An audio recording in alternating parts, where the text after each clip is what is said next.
name of the Father, and of the Son, and of the Holy Spirit. Amen. Tikulandireni pano patiyankhule na Ambuye. Lero ndilolemba mulungu wa 13 pachaka. Ndipo mawu athu oyamba akuchokera m'buku la Genesis chapter 18 ndime ya 16 mpaka 33. Amene akutiwerengera mawu oyamba ndi Abazilio Chilunguni kuchokera ku Mzimu Woyera Palula Parish mu Diocese ya Mangochi. Ndipo utenga wabwino kuchokera mutenga wabwino monga dalembera Mateyu chapter 8 verses 18 to 22. Amene akutiwerengera mawu amtenga wabwino komanso kutigawira mawu ndi Reverend Father David Nwagaba achipani cha Montfort Missionaries SMM, a director Alunta Television. Mawu oyamba. Mawu ambuku la Genesis. Alendo Abrahamu adachoka nafika pamalo pamene adali kupenya Sodomu. Abrahamu adapita nawo limodzi nawalozera njira. Ndipo chauta adanena mwa iye kuti, Abrahamuyu sindingamubisire chomwe ndikuti ndichite. Zidzukulu zake zidzakhala mtundu waukulu wamphamvu.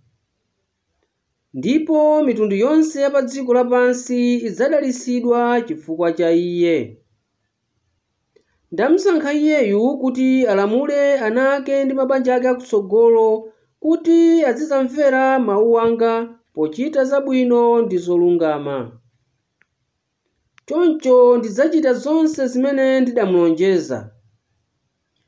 Tsono chauta adauza Abrahamu kuti, pali zolakwa zokhuza Sodomu ndi Gomora, ndipo tchimo lawo ndi lalikulu kwambiri. Choncho ndikuti nditsikireko kuti ndikaone ngati zolakwa zimene ndamvazo ndi zoona. Ngati si choncho ndidzadziwa.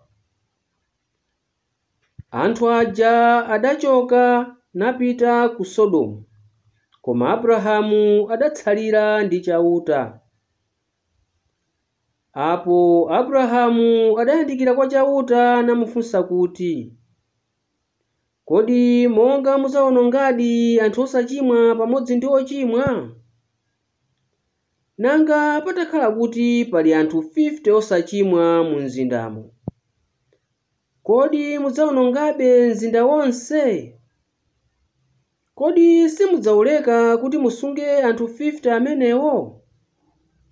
Ndithu simudzawononga anthu osachimwa pamodzi ndi ochimwa. Chimenechi nchosatheka ndipo simungachite. Mukadatero bwenzi anthu osachimwa akulangidwira kumodzi ndi ochimwa. Kutalitali inu simungachite zotere. Kodi mweruzi wa dziko lonse lapansi nkupanda chilungamo?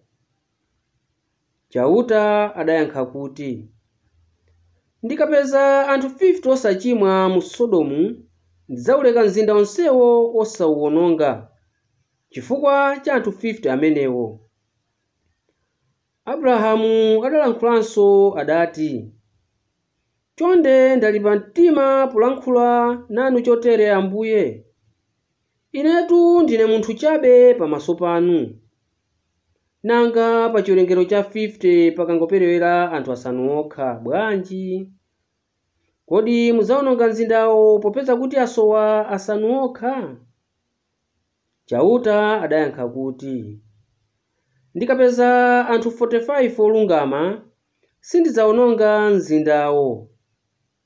Abrahamu adafunsanso kuti, nanga pakapezeka anthu olungama 40 okha? Chauta adayankha kuti, ndikapeza anthu 40, sindidzawononga. Apo Abrahamu adati, Chonde ndapota nanu musache mtima Ambuye. Tsopano ndifunsanso, nanga patapezeka olungama 30, Chauta adati, ndikapeza anthu 30 sindidzawuwononga. Tsono Abrahamu adati, ndapota nanu, khululukireni kulimba mtima chotere polankhula ndinu Ambuye. Nanga mutapezeka olungama 20, Chauta adati, ndikapeza anthu olungama 20 sindidzawuwononga mzindawo. Abrahamu adati, chonde musandikwiyire Ambuye, koma ndilankhule kamodzi kokhaka. Nanga mutapezeka 10 okha? Aponso Chauta adati, ndikapeza olungama 10 sindidzawuwononga mzindawo. Chauta atatha kulankhula ndi Abrahamu, adachokapo. Abrahamuyo nkumabwerera kwawo. Mawu a Ambuye. Ambuye akhale nanu. Mawu a mtenga woyera monga adalembera Mateyu. Mateyu mutu 8 ndime ya 18 mpaka 22. Pa nthawi yomweyo Yesu adaona chinamtindi cha anthu amene adamuzinga, adawuza ophunzira ake kuti, tiyeni tiwolokere tsidya linalo. Koma nthawi yomweyo padafika mphunzitsi wina wa malamulo namuwuza kuti, aphunzitsi, ndidzakutsatani kulikonse kumene muzipita. Yesu adamuyankha kuti, nkhandwe zili ndi michembo yake, mbalame zili ndi zisa zake, koma mwana wa munthu alibe nkogoneka mutu komwe. Wophunzira wake wina adawuza Yesu kuti, Ambuye, mundilole ndiyambe ndakayika maliro a Atate anga. Koma Yesu adamuwuza kuti, iweyo unditsate, aleka akufa azika akufa anzawo. Mthenga wa Ambuye. Ndine wokondwa kulandirani pamene tamva mawuwa. Ndifuna lero titengepo maphunziro awiri, ndipo phunziro loyamba limene ndikulitengapo lero kuchokera mawu oyamba ndi ili: The few faithful ones that intercede for us are the reason God is still keeping us. Repent to ease their work. Anthu ochepa amene akukhala moyo mene Mulungu afunira ndi amene amatipempherera, ndipo ndichepetse ntchito yawo pochepesa uchimo wanga. Tikamva mawu oyamba ndi Abrahamu amene akuchonderera kwa Mulungu, akuachondera chonde nanga mutapesa anthu mwakuti muwonongabe mtundu onsewu, akuti ayi ngati aliko chabwino. Abrahamu akuchondererabe pepani mwina musakwiye nane, akuchonderera chifukwa cha wanthu. The few faithful ones that intercede for us are the reason God is still keeping us. Repent to ease their work.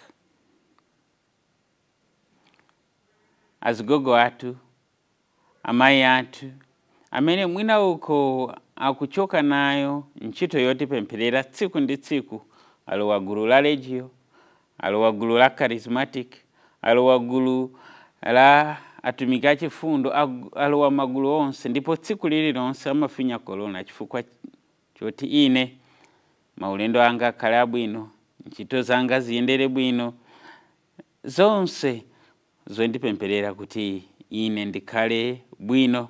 Koma ine osachitapo kanthu, ndikozokuwaperekeza kufika kuchalichi nkuwasiya, ine nimundipeza ngalimoto, inu kapemphereni.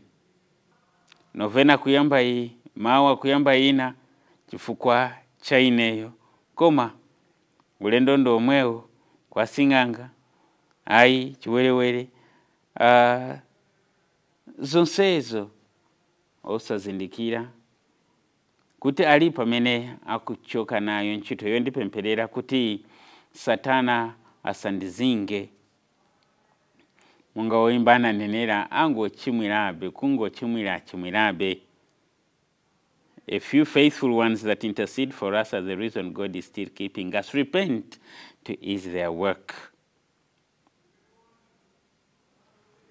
Pali ka video kamene kamaenda social media ikutupuzisa zambiri.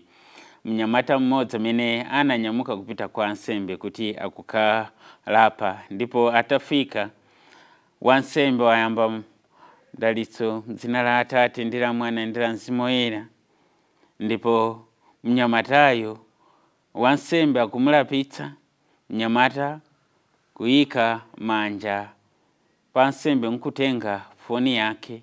Wansembe amene nayenso anali chelu, anali ndi kamfuti kake, namulozera mfutiyo, amwene tabweresa foni yanga apa.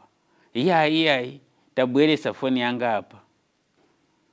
Wabwera kuzalapa in a way kungopusisa muntu uja kuti akubwera kuzalapa, koma abwera kuti amubere. Ndisinte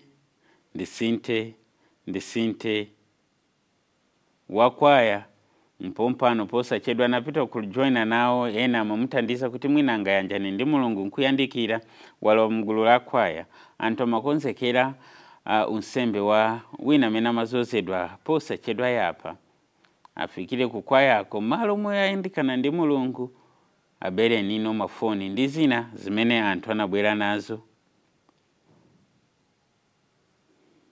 Repent for the Lord to be compassionate and gracious. Anthu aja musira Abraham ndamena kuchoka nayo kwa pemperera kuma iwowo mwina safuna chitepo kanthu, ndipo Mulungu akudabwa kodi ndantu okanika bwanji, kodi ine ndili pati. Phunziro lachiwiri limene ndikulitengapo lero ndi ili: to have right people, you must restrict entry for those who want to, and encourage those who have distractions, prevent them from living.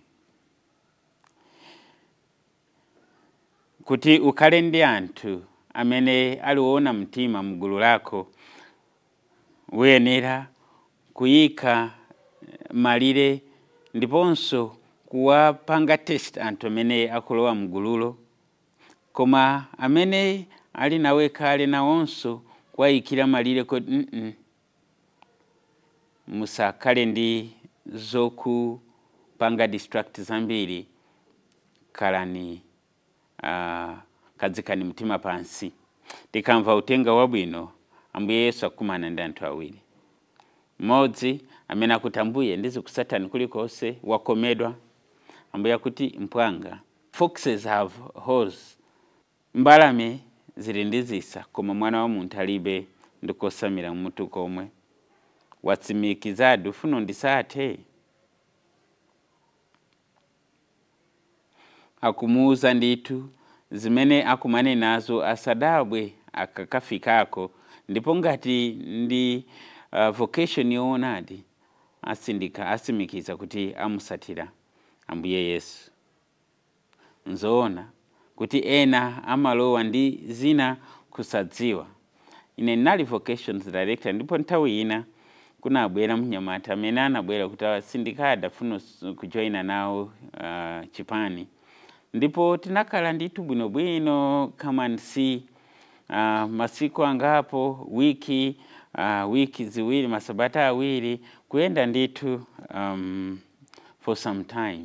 Then kenaka tukonzekera kuti muntu uyu amaoneka nditu little promising. The evening madzulo ake kuti azipita kuti tatumize ku stage ina, amvekera abwere kuti kodi ndikozokusungisani akazanga ndi ananga awiri ndikanyamuka kupita ku stage ina ndizawapeza nkabwera. Kodi chosechi ndinokwatira ndikale kuti koma unsembeso ndikufuna.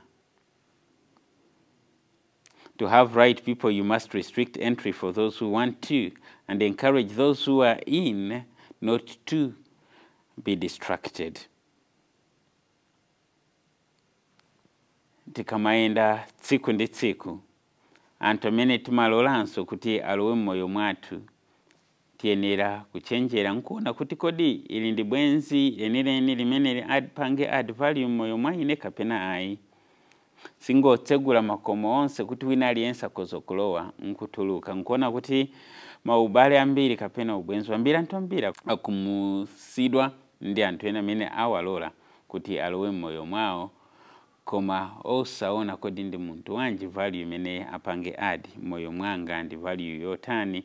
Ena mangoonera patali nkuona kuti munthu uyu ngwabwina kukhala mkazi wanga kukhala mwamuna wanga koma osadziwa kodi zili bwanji kwinako. Take time. Ndimanena kawiri kwa chinyamata ife ndisanalowe mbanja munthu ndimudziwe. Time for courtship. There is no need for rushing. Palibe chifukwa chotamangira banja. Ndi chisankho chimene ndikupanga pa nthawi yayitali oti munthu uyu nzakhala naye mpaka imfa. Ndipo ndifuna kuti nditenge masiku awiri kuti ndamudziwa munthu ndilowe naye mbanja nkumanga ukwati nkubereka naye ana. Pwanga anthu ambiri akulira. Tenga nthawi yako. There is no reason for you to rush. Kona kuti pamakala nthawi yayitali mwina akamasula ansembe kapena a brother na sister pamakala nthawi kwa ansembe mwina zaka 9-10 mwina kupitira pamenepo kuti munthu azindikire kodi ndi chimene ndifuna kusankha moyo undu mene ndifuna kusankha. Ambuye Yesu akufunzisa icho titenge nthawi kuona anthu amene akufuna moyo wa utumiki. Kodatsi ndikadi kukhala moyo wa umphawi, moyo womvera, moyo wosakwatiwa. May God give you the grace. May He give me the grace that I be a better person than I was yesterday. Amen.